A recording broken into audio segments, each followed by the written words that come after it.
Hey guys, Shannon here to present for our final culture and civilization project. For this task, we were given the choice to research for a movie named Troy.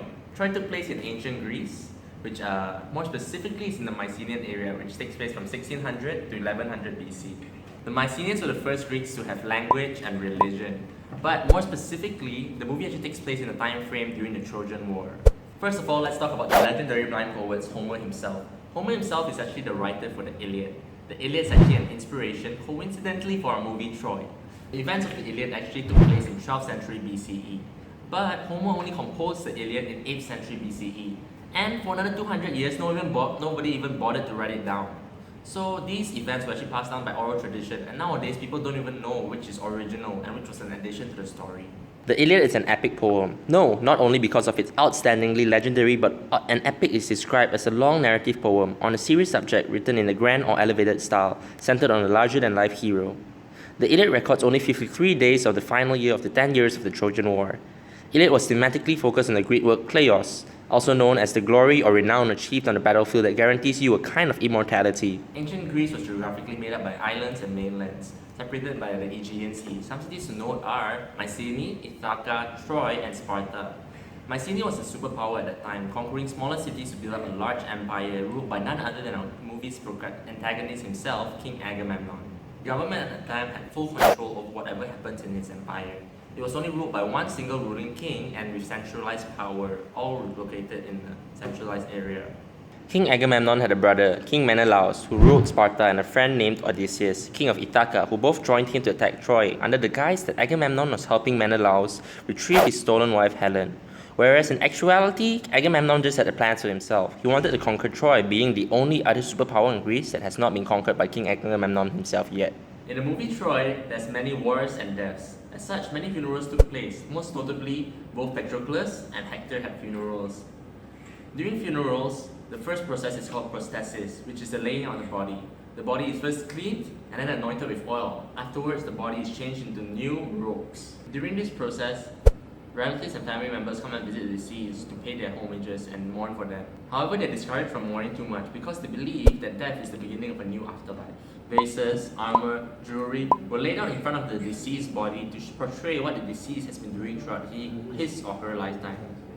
After that, he's going to be placed on top of a wooden pyre and then incinerated into ashes. Coins are placed on the royal family's eyes as homage towards the boatsman who will lead them into the afterlife. Ancient Greeks also believed in hero cults. Hero cults are the worship of heroes who had major influence or power or skill during their lifetime after they are dead.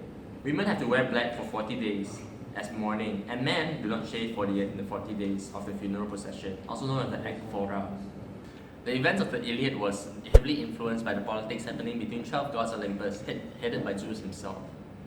That's why the ancient Greeks built temples and shrines to offer sacrifices for the gods to weigh into their favor. In the death, Greeks believed it was only the beginning of a new afterlife. The deceased soul will be led by the boatsman through the river Styx into the gates of Hades, where they will spend most of their eternity at. The only thing standing between the Trojans and the Greeks was an 8-meter high, 5-meter thick, impenetrable wall that caused the war to go on for 10 years. The fortifications of Troy had a little ditch dug around it and had 5 heavily guarded gateways with flanking towers and bastions at northeast and the south of the wall.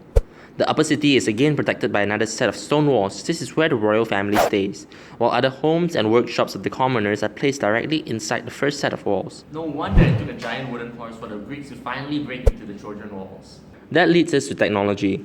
With an ingenious idea to finally invade the Trojans, Odysseus, the king, came up with the idea of hiding his men in a giant wooden horse disguised as a gift to the gods for the Greeks to safely travel back home. Thinking it was their victory, the Trojans brought the offering into the gates while the Greek ships hid at the cove to make it seem as though they had all fled.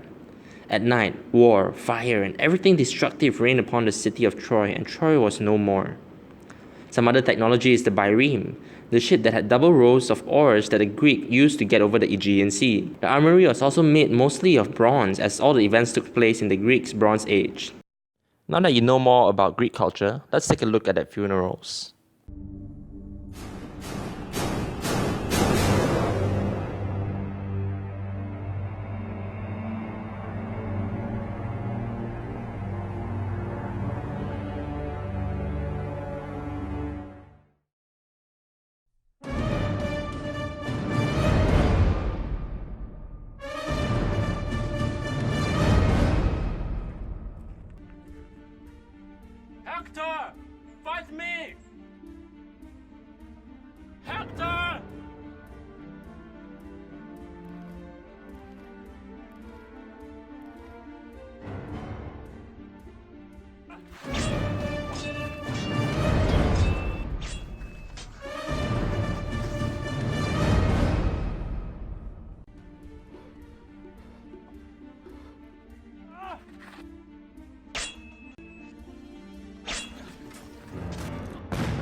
when you are dead.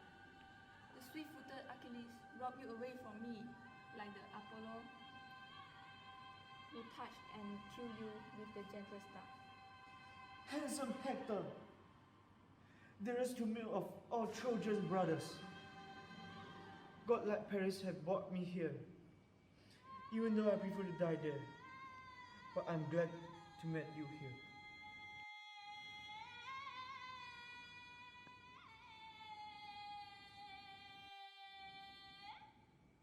I, King Priam, am thankful to you, Hector, as a son and a brave warrior of Troy. May the boatman lead you safely into the afterlife.